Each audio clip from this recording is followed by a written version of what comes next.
السلام عليكم، ازيكم حبايبي يا غاليين؟ عاملين ايه؟ يا رب تكونوا بخير. فطرنا تاني يوم في الايام البيضة، نقول بسم الله كده. حطيت كوباية لبن، كوباية ونص شوربة، وحطيتهم على النار لحد ما غلوا. هنا بقى نزلت باربع معالق سمنة بلدي وثلاث معالق كبار قشطة اللي هي الجاهزة اللي بتيجي في علب دي. ايوه كده. ونقلب بقى السمنة دي سمنة بلدي، تقدري تستعملي اي سمنة عندك. ونفضل نقلب فيهم لغاية ما تبقى عاملة زي الكريمة كده زي ما انتوا شايفين. اجيب بقى اكبر صينيه في المدور وهدهنها سمنه كويس جدا.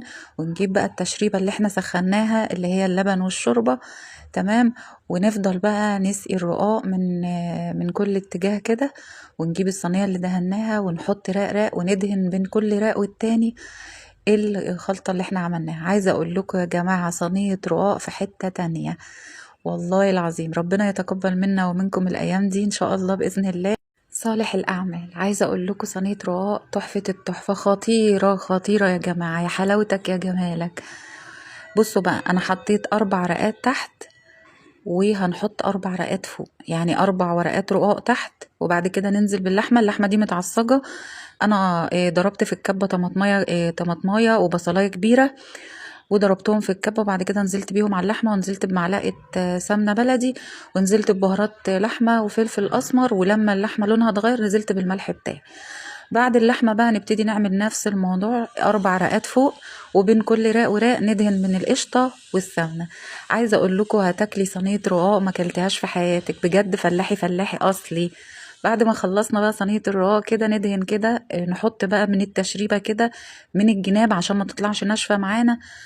وندخلها الفرن على درجة حرارة 250. هنحطها على الصاجة اللي تحت لغاية ما تحمر من تحت. ودلوقتي هقول لكم هنعمل ايه.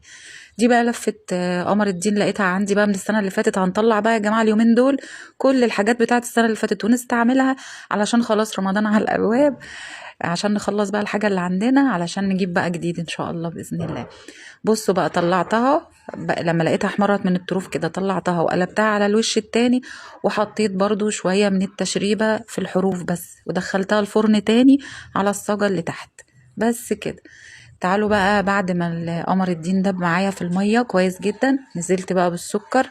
وبعد كده نزلت ب4 أو 5 معالق نشا، دوبتهم في مية ساقعة عادي جدا بالحنفية. وبعد كده نزلتهم على القمر الدين. بعد ما فك واتأكدت ان هو فك تماما. بعد كده في الاخر خالص بنحط كيس فانيليا، وتوصل للسمك كده كده، التقل كده، التقل بتاعها ده حلو قوي. ما تقليهاش اكتر من كده عشان تبقى طعمها جميل معاكي. بس. وبعد كده بنغرفها بقى في الاطباق بتاعتنا، وهنزينها بطريقة بسيطة. انا قلت طبعا لازم اعمل لهم حاجة حلوة مسكرة كده جنب الفطار النهاردة. بصوا يا حلاوتك يا جمالك، جميلة جدا، جربوها هتعجبكم قوي. حلوة قوي يا بنات. بصوا بقى، انا هنا كان فايض عندي شوية محشي كده في التلاجة، قلت اطلعهم بقى. بصي بقى، انت لو فايض عندك محشي بتنجان او كوسة او فلفل، حتة بقى سمنة بلدي وحمريه في السمنة. لو بايت عندك هيبقى اكنك لسه عاملاه، وهيبقى طعمه احلى من اللي انت لسه عاملاه. خطير الحركة دي، بتوديه في حتة تانية جدا. خطير خطير. تعالوا بقى، دي ملوخية مجمدة، كان عندي شوية شوربة. بصوا بقى، فصين التوم النيين اللي بيتحطوا في الملوخية بعد ما تفك بيودوها في حتة تالتة، في حتة 13 بجد. تحفة التحفة. وبعد كده زي ما انتوا شايفين بغرفها.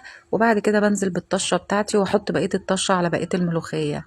يا حلاوتك يا جمالك، الملوخية دي خطيرة. لو طعم الملوخية دي يا جماعة في حتة تانية، ما تقوليليش الجاهزة أحلى من الجاهزة بكتير. وطلعنا بقى صينية الرقاق وقطعناها بالشكل ده. من أحلى وأجمل صواني الرقاق اللي ممكن تاكليها، فلاحي أصلي، معمولة بالقشطة واللبن وخطيرة والسمنة البلدي.